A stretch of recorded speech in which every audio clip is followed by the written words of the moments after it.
Hello, welcome back to my channel. Today I will be doing and showing you my skincare routine in the morning or afternoon, as it is 12:47 right now. Well, it's kind of noon, but it's almost the afternoon.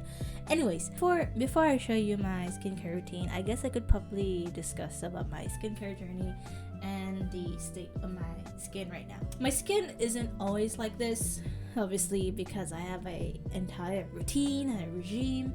So of course, it's not going to always be like this, but it's only in the last 5 years that it is like this. Before that, my entire teenage years, and ever since I started my period at 9 years old, I'm currently 23, I've always had acne, and my skin was extremely dry. It was flaky. It was, no matter what I do, there's always some form of acne.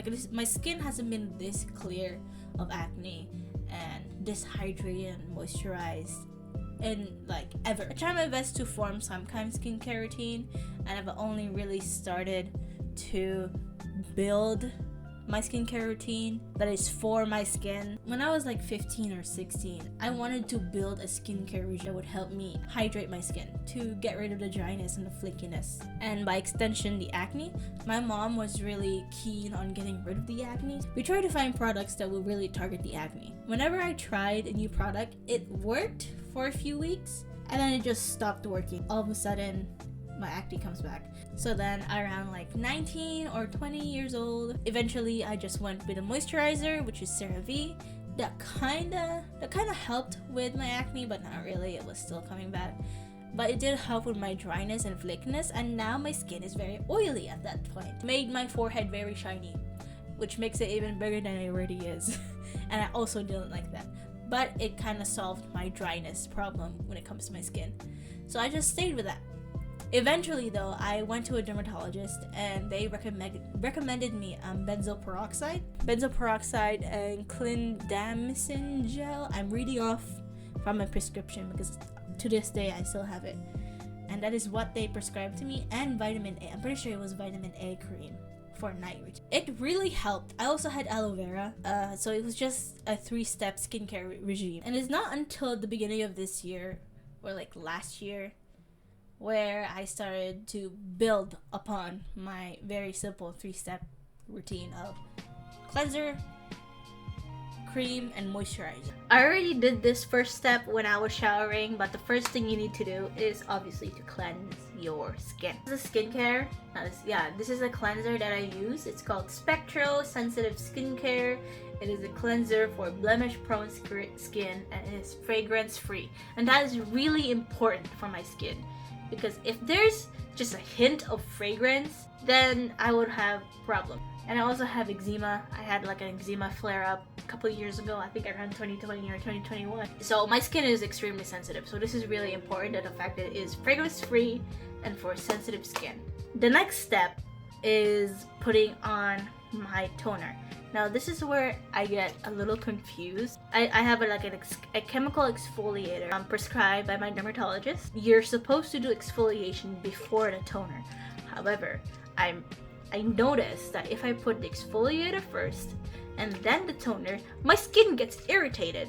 But if I use the toner first and then the exfoliator, my skin doesn't get irritated. I don't know if that makes any sense, but this is what works for me, and I use the toner first and then the exfoliator. Now, my toner is the Abib Heartleaf Calming Toner. It's a skin booster, and this is really gentle, great for sensitive skin. It's really hydrating, and it just feels good on the skin. I usually put 1 drop like that, sometimes 2, depending on how dry it is. It is currently winter, so I usually put 2, but it's warming up and it's not as dry anymore. I don't turn on my heater as often, or like turn it up to like the max setting. Don't forget to put some stuff on your neck, because your neck is also important. So the next step is the exfoliation, the chemical exfoliant. This is my prescribed cream that I've used over like 4 years.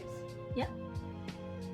And this is one of the few active ingredients I use because, sensitive skin.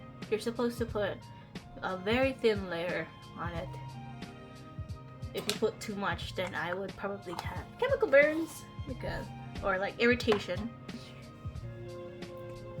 Now next thing is a very new addition, and this is the Madagascar Centella Ampoule, made with pure Centella from the Skin 1004 line. The thing is, I don't use this every single day. There are some times where I go on without this for a few weeks. The longest I've been without this is for 2 months, but that is because I got lazy and didn't want to go to the pharmacy that is in Toronto, that is an hour and a half away. So I decided to not go to the pharmacy and like live without this for obviously my acne came back, but it's not as severe or like it's not as bad as I was prior to using this. Because of that, my skin got used to having this for a few months at a time and then taking a break and then use it again and then taking a break. That's what it's used to. I've been using this for over 3 months now, over 3 to 4 months, and it desperately needs a break from this. So I took a break for like a day or two, but I needed something that would really calm my skin, and that is this one. There's a problem with my microphone and I don't understand why. And we're gonna do this again.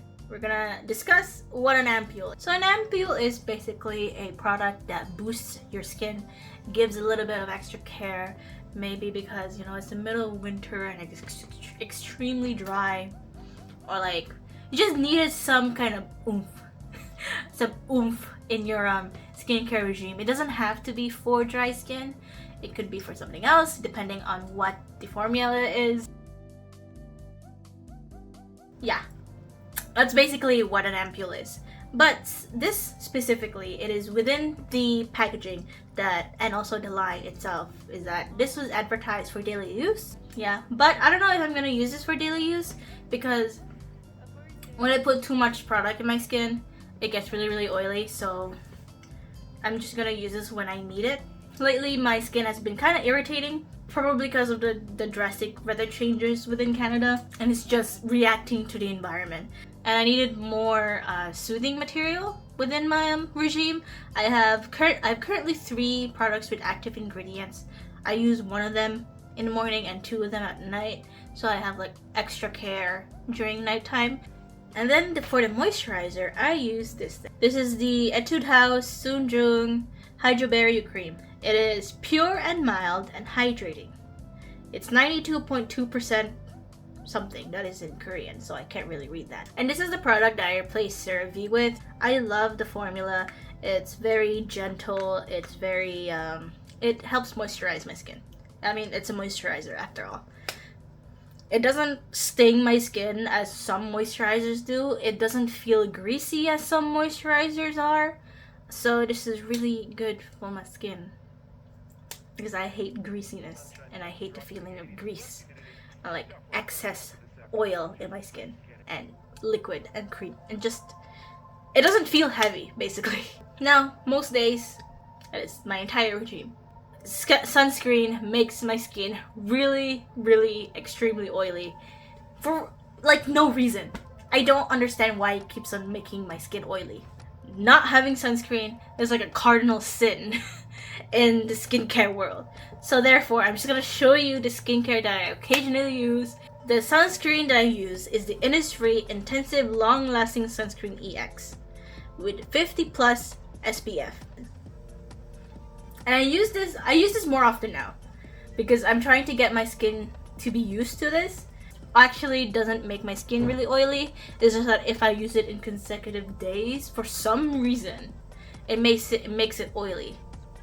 So I guess I'm going to like kind of make my skin break into this, even though I've had this since last year. I don't understand, but I use this occasionally, like more often than I used to now, because it's slowly like getting used to it. But yeah, this is basically my entire AM skincare regime, and so far it has been a solid skincare regime. I do want to try more skincare products just to like either elevate my skin more, to actually achieve glass skin, So it's like I want to try other products in order to try to achieve that beauty standard, or like try to achieve that glass skin, but I also understand that I cannot achieve it. That it is a possibility that I cannot, and that's okay. Saying thank you so much for watching. You can check out my videos, my other videos.